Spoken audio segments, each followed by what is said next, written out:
Anak-anak yang terkasih, bertemu kembali dalam pertemuan Advent. Kali ini kita akan memasuki Advent yang kedua. Marilah kita awali dengan menyanyikan lagu pembukaan Bintang Misioner.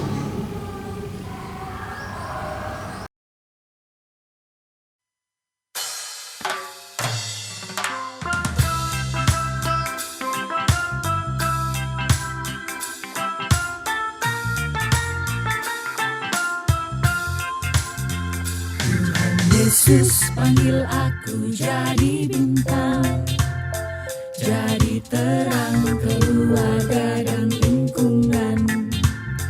Di gereja, di kampung, juga di jalan. Biar kecil saksi kerajaan Tuhan.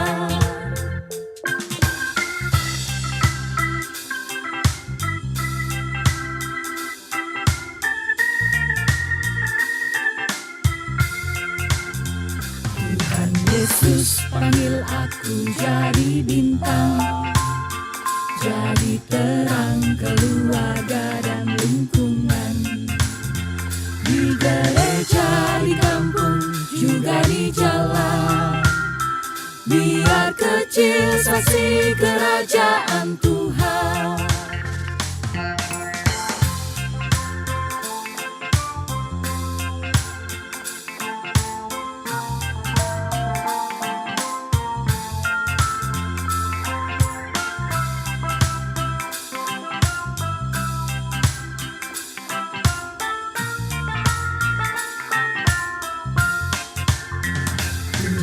Yesus panggil aku jadi bintang, jadi terang keluarga dan lingkungan. Di gereja, di kampung, juga di jalan. Biar kecil saksi kerajaan Tuhan. Biar kecil saksi kerajaan Tuhan.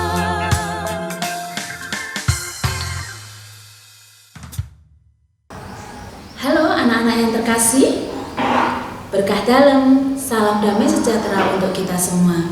Bagaimana kabar kalian hari ini? Apakah kalian semua bahagia? Atau jangan-jangan ada yang sedih? Atau biasa saja? Baik, siap-siap hari ini kita bersama akan bersenang-senang. Kita akan merenungkan pertemuan Advent yang kedua. Anak-anak yang terkasih, kali ini kita bertemu dalam pertemuan Advent yang kedua. Oh iya, tentu semua masih ingat apa makna gereja. Ada yang ingat? Benar sekali, gereja adalah persekutuan orang-orang yang percaya pada Yesus Kristus. Yesus pernah bersabda, sebab di mana 2 atau 3 orang berkumpul dalam namaku, di situ aku ada di tengah-tengah mereka. Inilah gereja. Tema kita dalam pertemuan kedua ini adalah keluarga sebagai Ecclesia Domestica. Ecclesia Domestica artinya adalah gereja mini atau gereja rumah tangga. Tema keluarga sebagai Ecclesia Domestica menunjukkan bahwa keluarga adalah lingkup gereja paling kecil dan paling mendasar. Dalam keluarga sebagai gereja, kita mendapatkan pendidikan iman untuk yang pertama kalinya. Tema pertemuan Advent kali ini mengajak kita menyadari bahwa keluarga adalah gereja. Sebagai persekutuan orang-orang yang percaya kepada Yesus, keluarga diharapkan menjalankan tugas perutusannya. Sebagai gereja, keluarga mempunyai panggilan untuk menjalankan tugas Kristus, yaitu iman, nabi, dan raja. Keluarga diharapkan menjadi tempat untuk mengembangkan kekudusan anggotanya. Ini adalah tugas sebagai imam. Keluarga juga diharapkan menjadi tempat pengolahan moral dan rohani anggotanya. Itu adalah tugas nabi. Dan akhirnya keluarga harus mampu menjadi pamomong dan pelindung bagi anggotanya. Itu itu adalah tugas raja. Pada masa Advent ini, kita bersama-sama menantikan kedatangan Tuhan. Pada pertemuan kali ini, siswa-siswi diajak untuk merenungkan apa yang siswa-siswi lakukan dalam masa penantian ini. Harapannya, siswa-siswi dapat mengisi waktu menunggu atau penantian ini dengan menjalankan tugas sebagai imam, nabi, dan raja. Maka marilah sebelum kita lanjutkan pertemuan kita pada hari ini, kita berdoa terlebih dahulu. Semoga Tuhan beserta kita sekarang dan selama-lamanya. Dalam nama Bapa, Putra, dan Roh Kudus. Amin. Terima kasih Bapa di surga, karena kali ini kami dipertemukan kembali dalam pertemuan Advent untuk mempersiapkan diri menyambut kehadiran-Mu. Kini kami akan belajar dan mendengarkan sabda-Mu. Berkatilah pertemuan kami kali ini dari awal, pertengahan, hingga akhir nanti. Semoga dalam pertemuan kali ini kami semakin mengerti kehendak-Mu dan semakin bersemangat untuk menjadi pewarta sabda-Mu demi Kristus Tuhan dan pengantara kami. Amin. Dalam nama Bapa, Putra, dan Roh Kudus. Anak-anakku yang terkasih, mengawali untuk permenungan kita pada hari ini, kita akan mendengarkan sebuah refleksi pengalaman singkat. Yuk, mari kita dengarkan.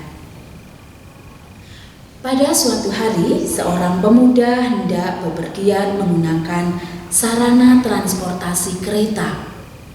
Ia datang gasik dan harus menunggu kereta datang. Ia masih harus menunggu kereta sekitar 1 jam.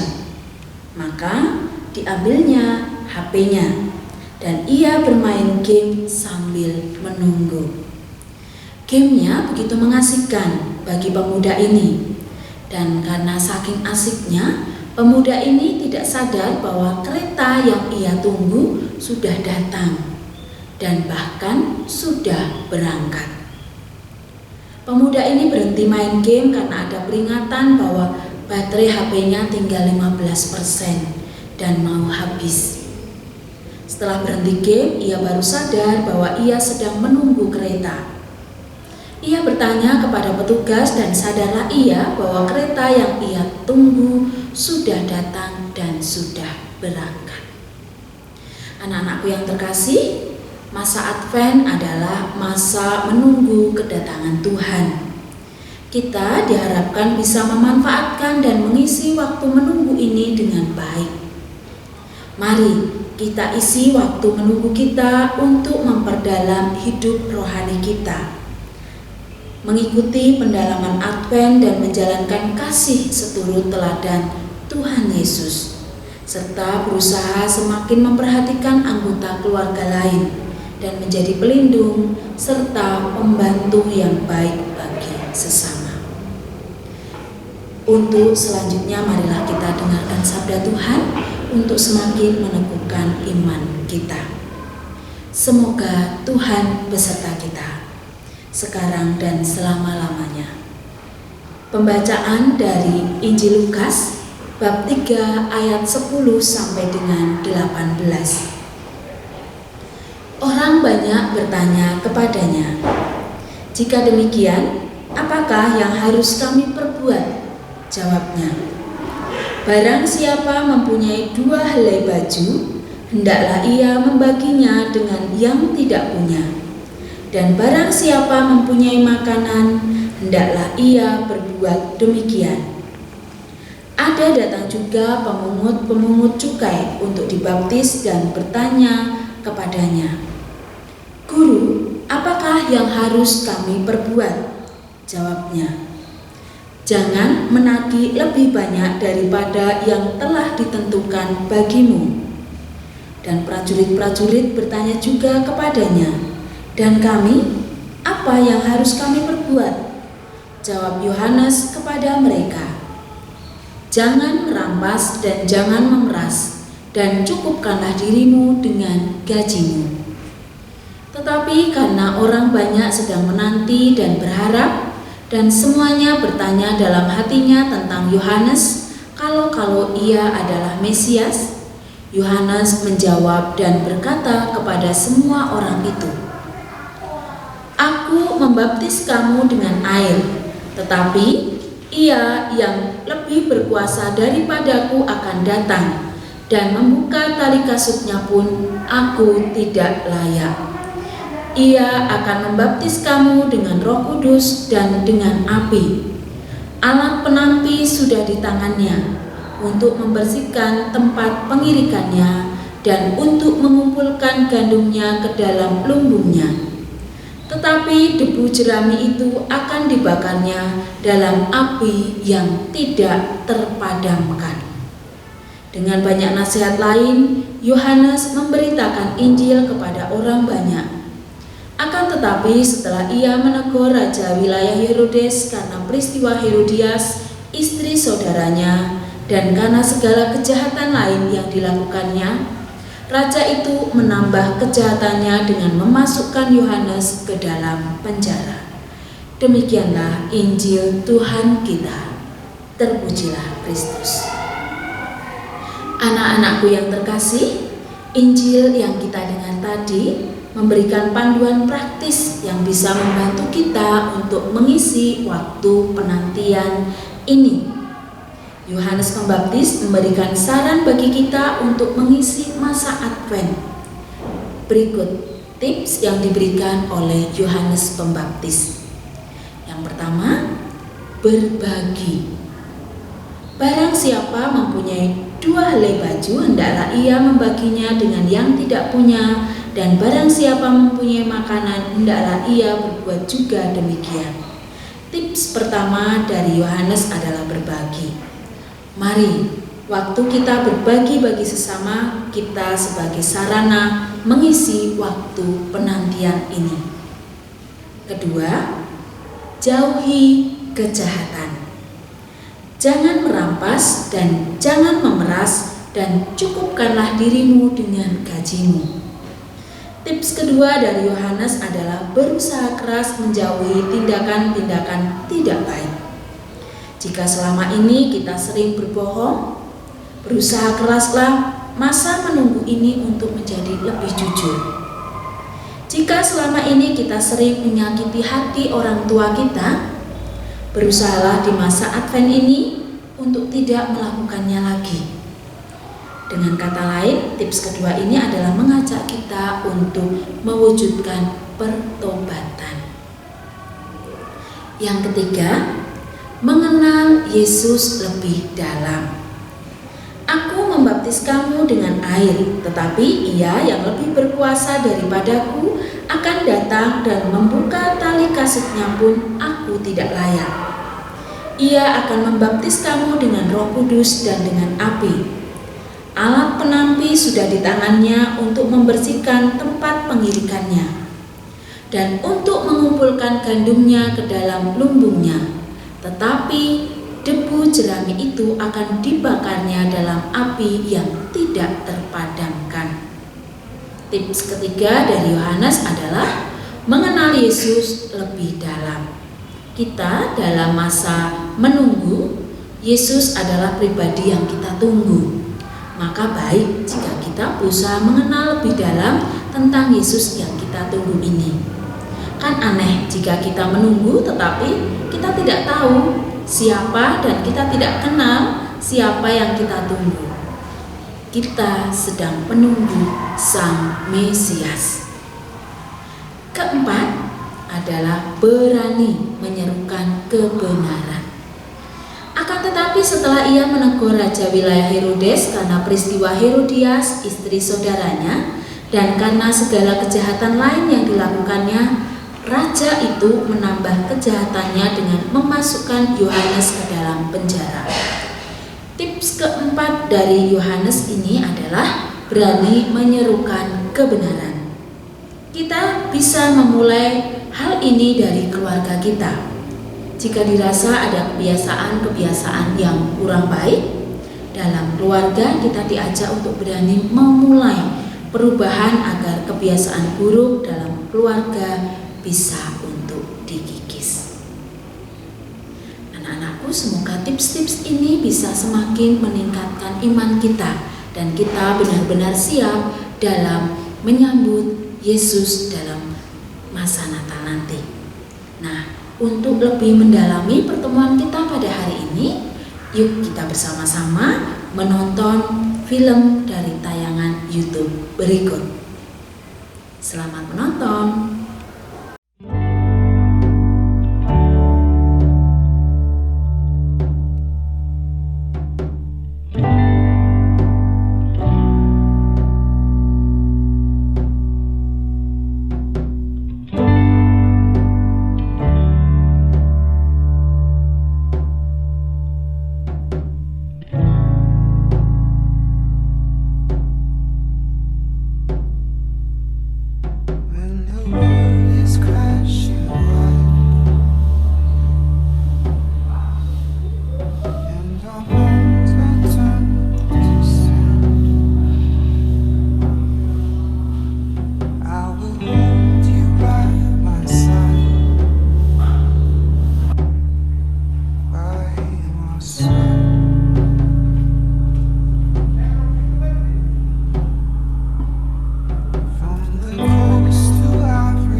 Kita nggak ketemu. Ih, lama banget. Iya, Aduh, kamu tambah langsing aja deh. Langsing dari mana? Serius? Tuh lihat, 3 kilo aku naik. Masa sih? Iya, selama WFH tuh aduh kerjanya tuh makan terus. Tapi nggak kelihatan. Gemuk banget nggak kelihatan beneran deh. Gimana kabar suami, keluarga semua sehat kan? Baik, sehat. Suami sama anak-anakmu? Sehat, semuanya sehat. Bagus. Aduh, udah lama banget ya. Ih, lama Pengen banget. Kumpul-kumpul lagi. Ayo tuh. 3 bulan ya kita 3 bulan. dikurung dalam rumah. Betul. Aduh, ini gara-gara COVID semua Pengen ini. curhat aku tuh sama kamu tahu. Curhat. Tapi sebelum ngobrol, mending pesen dulu ya. Boleh. Oke? Tadinya mau diet sih saya. Jangan diet, Mbak. Mau order. Di sini makanannya enak-enak loh. Harus pesen makan yang enggak sering tapi ya. Siang. Ya. Yang enak, rekomennya apa Mbak? Ada iga bakar.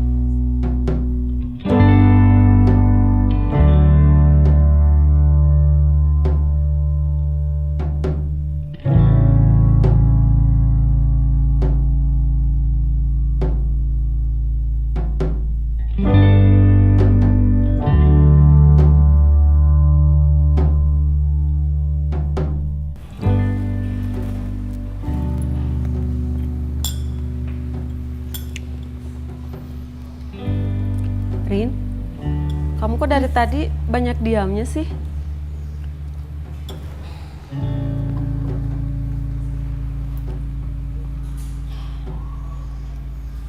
Aku sebenarnya lagi ada masalah sih Sus.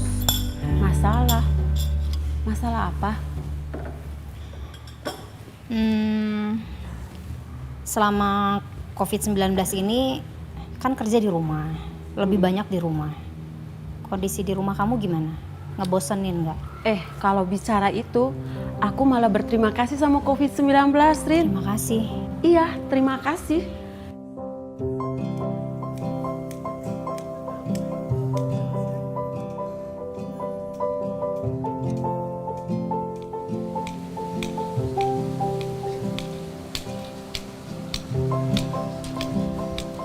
Selama COVID-19, hubungan aku dan suami dan anak-anak itu semakin intim, Rin. Pokoknya setiap hari itu kita tuh happy bareng, senang bareng, ketawa bareng, main bareng. Pokoknya asik banget.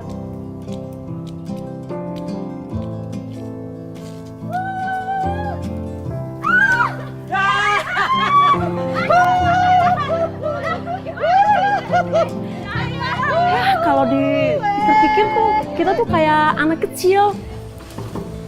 tiap hari tuh ada aja yang buat kita ketawa gitu, rame aja, seru gitu tiap hari. Tikus. Ayo. Bisa nggak? Dibuat-buatin. Ya, bulat, dibikinin bulat. Bulat, kecil-kecil aja, jangan gede-gede. Kecil aja. Kayak gini. Ya, sip. Ih, si Papa. Datang satu main. Iya, apa Si Papa main-main. Ih, aduh kue aku ancur. Ih, si Papa. Kue aku ancur. Kamu kenapa?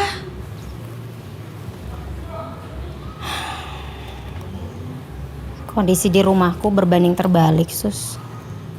Maksudmu? Jadi selama kerja di rumah, selama COVID-19 ini, itu semua jadi neraka buatku. Kamu tahu Harry kan? Iya, kenapa dengan Mas Heri? Dia tuh super sibuk. Ya namanya kepala keluarga ya harus sibuk lah. Iya, aku tahu. Tapi pergi kerja tuh pagi banget. Pulangnya larut malam. Hampir setiap hari seperti itu. Minggu aja dia kadang pergi. Ya lembur mungkin, banyak kerjaan di kantor kali. Ya tapi kan aku butuh perhatian, Sus. Banyak kerjaan mungkin. Tapi kan selama COVID ini, ya kesempatan kalian berdua di rumah kan harusnya ya jadi pengantin baru lagi. Apalagi belum ada momongan, ya mesra-mesra gitu.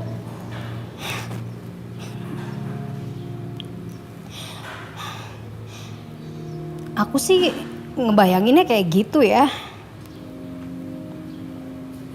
Tapi ternyata enggak, Sus.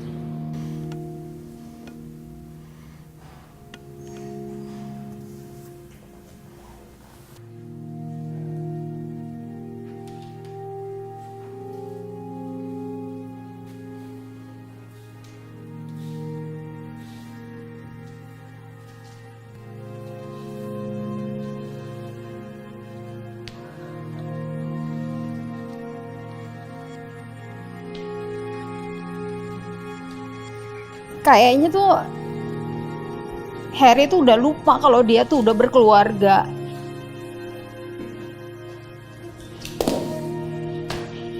Dia juga mungkin lupa kalau dia tuh udah punya istri.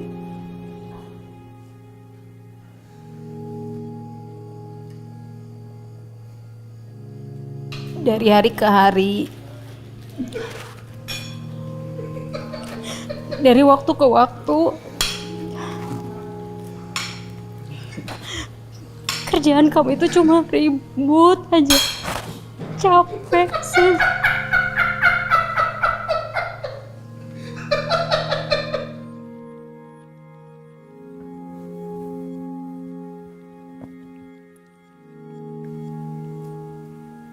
Aku ini udah kayak tidur sama batang kayu. Apa nggak bisa sebentar aja kamu lepas dari laptop kamu sama handphone kamu, Her? Her? Kenapa sih? Seharian ngomel terus. Ya gimana aku nggak ngomel? Ada kamu di rumah sama nggak ada kamu di rumah tuh sama aja. Aku tuh ngerasa nggak punya suami. Lah terus gimana? Aku ini bukan pengangguran. Di rumah aja, aku ini harus kerja. Iya, aku tahu kamu harus kerja. Tapi kan aku bukan pembantu, aku nih istri kamu loh. Masa sih semua kerjaan rumah harus aku semua yang kerjain sendiri? Lah, biasanya gimana? Sebelum COVID, kamu gak pernah protes. Ya gimana aku mau protes? Kamu aja perginya pagi, pulangnya larut malam. Minggu aja kamu pergi, ada meeting lah, ada itulah. Banyak banget alasannya. Aku pikirnya udahlah gak apa-apa. Tapi kan sekarang kamu tiap hari di rumah loh, Her. Udah 3 bulan lo gak kemana-mana. Tapi tetap aja aku tuh ngerasa kamu gak ada di sini. Udah, sudah. Bawel kamu tuh. Sakit rasanya. Dia tuh gak bisa ngerti gimana perasaan aku. Apa yang aku mau. Keinginan aku apa. Apa yang bikin aku emosi. Dia gak bisa ngerti, Sus. Dia berubah. Egois. Kamu udah ngajak dia ngobrol, Rin? Sering. Tapi gak dianggap tuh sama dia. dia cuma ngobrol sama handphone sama laptopnya dia. Ya nggak bisa begini terus, Rin. Kalian tuh kurang komunikasi, Rin. Kalian berdua itu satu rumah, satu atap. Tapi roh dan pikiran kalian itu berada di dunia yang berbeda. Jadi ya pantas aja lah kamu ngerasa kayak di neraka. Aku mau cerai, Sus. Apa? Aku mau cerai.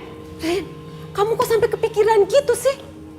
Kamu lupa sama janji pernikahan kamu, Rin? Nggak lupa, tapi aku capek. Rin, apa yang sudah disatukan Tuhan tidak bisa diceraikan oleh manusia. Kamu lupa itu. Tapi apa bedanya sekarang? Apa bedanya kondisi aku sama Heri sekarang? Nggak ada bedanya. Kamu begini karena kamu kurang komunikasi aja. Kamu nggak berbicara dari hati ke hati. Coba kalau kamu bicara dari hati ke hati, mau saling mendengarkan, saya yakin Rin, keluarga kamu tuh akan berubah. Percaya itu.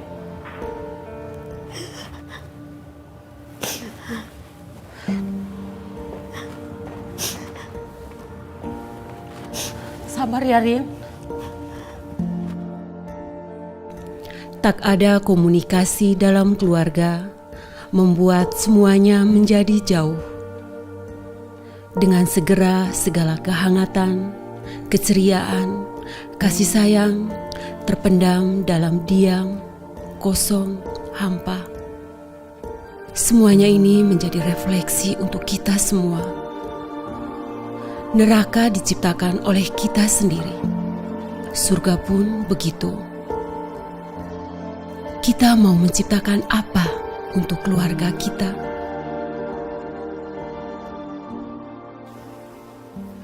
Bapak, Ibu, saudara-saudari yang terkasih, setiap orang yang membangun kehidupan rumah tangga pasti menginginkan agar hidup rumah tangganya bahagia, harmonis, dan sejahtera. Namun dalam kenyataan tidak sedikit pasangan suami istri yang mengalami permasalahan dalam hidup keluarganya. Salah satu faktor yang seringkali menjadi pemicu di antara mereka adalah masalah komunikasi. Pada saat pandemi COVID-19 ini, pada saat pasangan suami istri banyak berada di dalam rumah, menjadi kesempatan bagi pasangan suami istri untuk memperbaiki kebersamaan, meningkatkan relasi dan komunikasi di antara mereka. Pada saat pasangan suami istri banyak berada di dalam rumah selama pandemi ini, menjadi kesempatan bagi pasangan suami istri untuk menata kembali kehidupan keluarganya, sehingga tercipta suasana yang diinginkan bersama, yaitu keluarga yang bahagia, harmonis, dan sejahtera. Tuhan memberkati keluarga kita semua.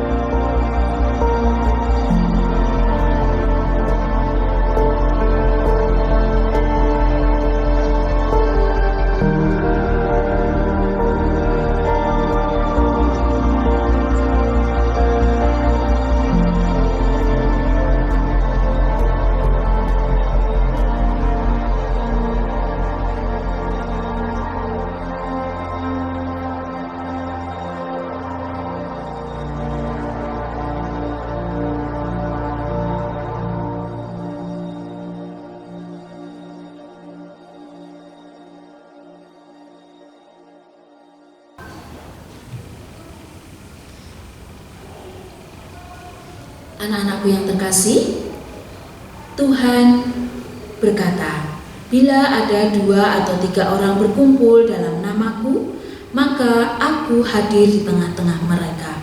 Dan gini ya Tuhan, karena Engkau hadir di sini, perkenankanlah kami, anak-anakmu, untuk menyampaikan doa-doa permohonan kami. Tuhan Yesus yang baik, kami berdoa untuk teman-teman kami yang pada saat pandemi ini kehilangan orang tua dan orang-orang terdekat mereka. Semoga Engkau senantiasa menyertai mereka dan mendampingi mereka, sehingga mereka tidak merasa kesepian dan berikanlah penghiburan bagi mereka yang masih merasakan duka akibat pandemi ini. Kami mohon, kabulkanlah doa kami ya Tuhan. Tuhan Yesus yang penuh kasih, mampukanlah kami untuk tetap bisa mewartakan kasih-Mu di tengah pandemi ini. Semoga kami tetap senantiasa setia dan bersemangat untuk menjadi pewarta kabar gembira bagi sesama kami, terutama bagi keluarga kami. Kami mohon, kabulkanlah doa kami ya Tuhan. Ya Tuhan, mampukanlah kami memanfaatkan masa Advent ini untuk memperbaiki diri kami dengan melaksanakan saran yang diberikan oleh Yohanes Pembaptis kepada kami dalam pertemuan kali ini. Sehingga pada saat kehadiran-Mu nanti, kami sudah siap dan layak untuk menyambut-Mu. Kami mohon, kabulkanlah doa kami ya Tuhan.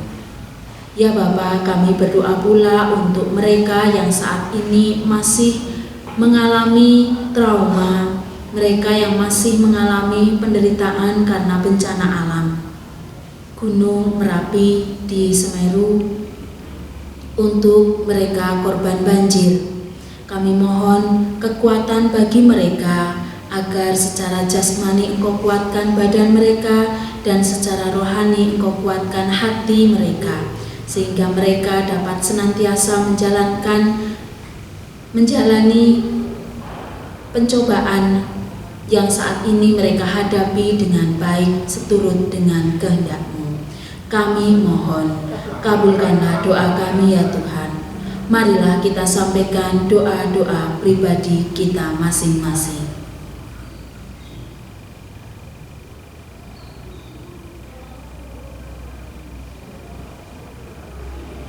Kami mohon, kabulkanlah doa-doa kami ya Tuhan. Marilah kita satukan doa-doa permohonan kita dengan doa yang diajarkan oleh Tuhan Yesus sendiri. Bapa kami yang ada di surga, dimuliakanlah nama-Mu, datanglah kerajaan-Mu di atas bumi seperti di dalam surga.